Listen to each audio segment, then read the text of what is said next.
Olá! Está começando o Visual, o primeiro programa jornalístico da TV brasileira, feito em Libras. Quer saber mais sobre o nosso programa e ficar por dentro do universo da acessibilidade? Entra lá no facebook.com/Visual TV Brasil. Direto do Rio de Janeiro, o Visual começa agora.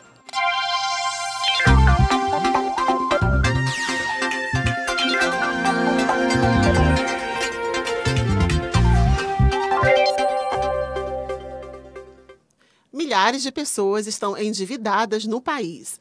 Muitos devedores sofrem pressões de empresas de cobrança, mas não conseguem nem buscar ajuda jurídica porque não podem pagar um advogado, hein? É isso aí. Na segunda reportagem da série sobre a indústria da cobrança, você vai ver que os órgãos de defesa do consumidor são um caminho na luta por direitos. Ronaldo é advogado e trabalha defendendo devedores há 20 anos. Ele resolveu se endividar de propósito para conhecer melhor o que chama de indústria da cobrança. Se eu abro uma conta num banco, eu me torno cliente dele. Estou protegido pelo sigilo bancário. O banco pode me cobrar. Agora, o banco não pode pegar o meu nome, passar para uma empresa qualquer e dizer para ela, olha, o Ronaldo se tornou um devedor, o telefone dele é esse, o CPF dele é esse, o endereço dele é esse, e cobra. E o que é pior, né? Essas empresas cobram do Ronaldo, dos familiares do Ronaldo, dos amigos do Ronaldo. É impressionante, eles descobrem o telefone de todo mundo. Minha mãe foi cobrada nessa experiência. Que o artigo 71 do Código de Defesa do Consumidor, ele prevê a forma como uma pessoa não pode ser cobrada. Quer dizer, não pode ser cobrado com coação, com ameaça, com mentira, com pressão. E é o que eles fazem. O diretor da Associação das Empresas de Recuperação de Crédito, que fazem as cobranças, explica que elas têm metas a cumprir e diz que não há uma regra que estabeleça quantas vezes por dia um agente pode fazer contato com um devedor. Tem gente que acha mais agressivo o acionamento por SMS. Antigamente, a forma talvez fosse muito mais agressiva, porque você mandava cartinhas e cartinhas e mais cartinhas na portaria do prédio, por exemplo. Hoje você tem uma abordagem mais, vamos dizer assim, confidencial. Cerca de 60 milhões de brasileiros têm dívidas, segundo a Serasa. E muita gente acha que é normal pressionar o devedor a pagar o que deve. Mas não é. A pena pode variar de multa até 3 anos de prisão, tanto para quem define a forma abusiva de contato, quanto para quem pratica a pressão. E há orientações para os devedores que estejam passando por isso. Os órgãos de defesa do consumidor recomendam registrar um boletim de ocorrência, procurar advogado ou órgão de proteção ao consumidor, pedir indenização por danos morais. Para comprovar danos morais, o consumidor deve pedir o testemunho de amigos e colegas de trabalho, anotar dia e hora das ligações ou guardar registros das chamadas, guardar SMS e mensagens por WhatsApp. Quem não tem condições de pagar um advogado deve buscar o apoio, como o da Defensoria Pública. A empresa, o credor, ele pode cobrar do devedor, mas uma coisa é o direito, outra coisa é o abuso do direito, né? Essa insistência, essa devassa da vida da pessoa a todo momento, já passa a ser um abuso, não um direito, né? O advogado é presidente do Instituto Brasileiro de Estudos Jurídicos. Ele já quitou as dívidas que fez, mas diz que é preciso regulamentar as cobranças para preservar os direitos do credor e também os do devedor. Mas, na minha opinião, é óbvio que uma relação que envolve tanta gente precisa ter uma lei específica. A cada 1 minuto e meio, uma pessoa morre por causa de doenças cardíacas só no Brasil. Por causa disso, médicos e cientistas de todo o mundo trabalham para desenvolver novas tecnologias para diagnóstico e tratamento. Você sabe como funciona um coração por dentro? Dá uma olhada nessas imagens. Com esses óculos, médicos conseguem ver as cavidades internas em projeção. Então a gente consegue pegar as imagens de um paciente, que a gente parte das imagens de tomografia, a gente faz uma reconstrução 3D e a gente consegue pôr isso no óculos de realidade aumentada ou fazer uma impressão 3D para o médico planejar a cirurgia. Então ele pode navegar por dentro do coração daquele paciente, ou ele pode ver qual é a melhor válvula que ele vai usar, ou ver quais são as possíveis dificuldades que ele vai encontrar na cirurgia, para fazer uma cirurgia mais segura, mais rápida e mais precisa. Esta aqui é uma plataforma audiovisual que simula uma consulta.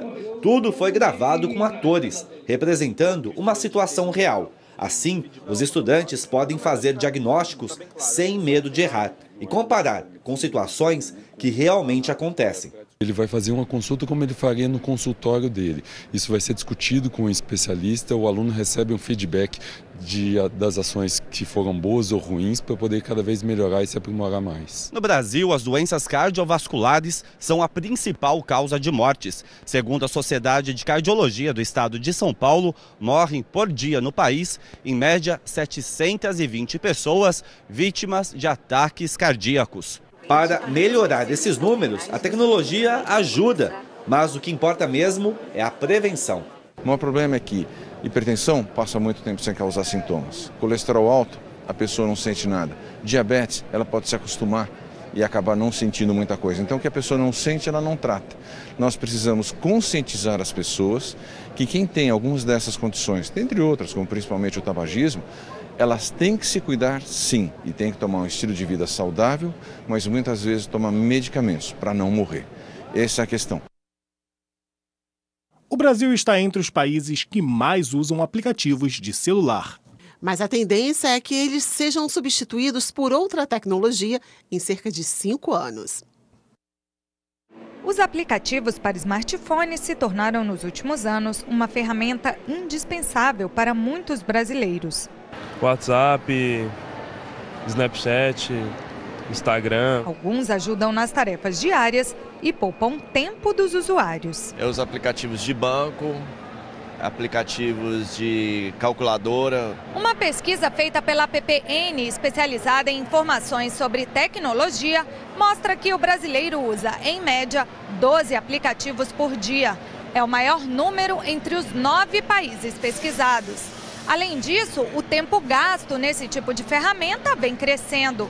Nos últimos 3 anos, o número de horas que o brasileiro dedica aos aplicativos cresceu de 2,5 para 3 horas. Apesar disso, esse consultor de inovação explica que em cerca de 5 anos, a tendência é que os aplicativos deixem de existir e deem lugar a um sistema mais eficiente, conectado e que não ocupe memória do celular. Os aplicativos são uma tendência que está começando a mudar agora para a tendência de inteligência artificial, os chatbots, onde a gente vai ter cada vez menos interfaces tipo com os aplicativos que a gente tem hoje, e você vai ter a sua casa, sua mesa, sua geladeira, seu carro falando com você. Então vai ser um mundo muito mais conectado, onde você não vai saber onde começa a sua vida digital e onde termina o serviço que você está utilizando.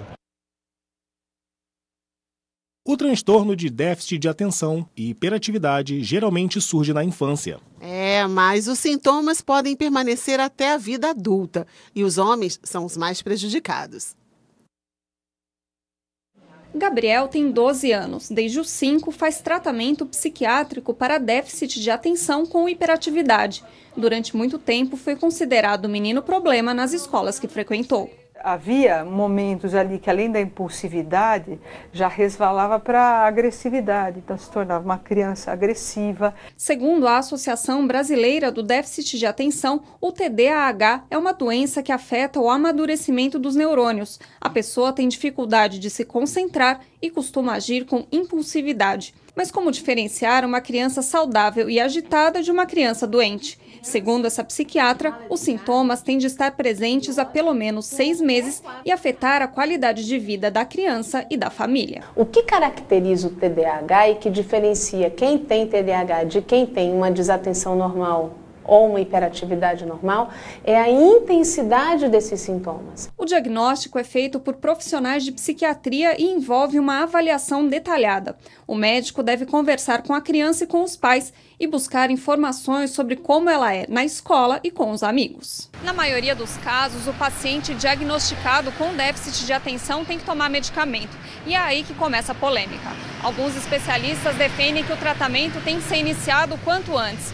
Eles acreditam que quem não se trata pode acabar desenvolvendo outras doenças, como depressão, ansiedade ou até dependência química. Mas também existem profissionais que veem com preocupação o uso de remédios tarja preta por crianças. Esta psicóloga especialista em educação acredita que rotular a criança como doente pode atrapalhar o desenvolvimento. Para ela, é preciso olhar o contexto em que essa criança vive. Que nós somos iguais, né? Não tem uma régua que diga que temos todos que ser iguais, né? Podemos potencializar nossas diferenças e nos desenvolvermos muito bem dentro disso. Na capital maranhense, um grupo de jovens surdos aceitou o desafio de fotografar a cidade com o olhar especial de quem é surdo. A exposição Impressão do Silêncio vai até o dia 15 de julho. Um olhar diferente sobre a bela capital São Luís. As lentes captam não só a beleza, mas também revelam a percepção do fotógrafo. Monumentos, cartões postais e paisagens se eternizam através das fotografias. Em sua primeira experiência com fotografia, Nataline revela que aprendeu muito. Sim, eu me senti muito bem, principalmente por ser surda e por fotografar, mostrar a minha visualidade através das fotos. O surdo é capaz disso. Rodolfo também nunca teve contato com a fotografia e declara ter descoberto um novo universo. Sim, a primeira experiência, eu fiquei curioso e aproveitei para participar do projeto e descobrir coisas novas sobre fotografia. Acho muito interessante. O projeto teve a duração de 1 ano e contou com a participação de 15 jovens que tiveram aulas teóricas e práticas de fotografia. A atenção que eles mantêm, o foco que eles têm e a capacidade de ver ângulos e imagens que a gente, às vezes, não consegue porque se dispersa com sons, com outras informações, eles têm essa capacidade extremamente aguçada. E isso para a fotografia é fundamental.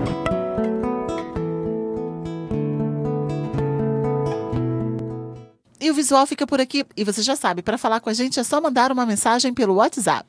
O nosso número é 021 974 522 300. Tchau, muito obrigada pela companhia. Tchau, tchau para você.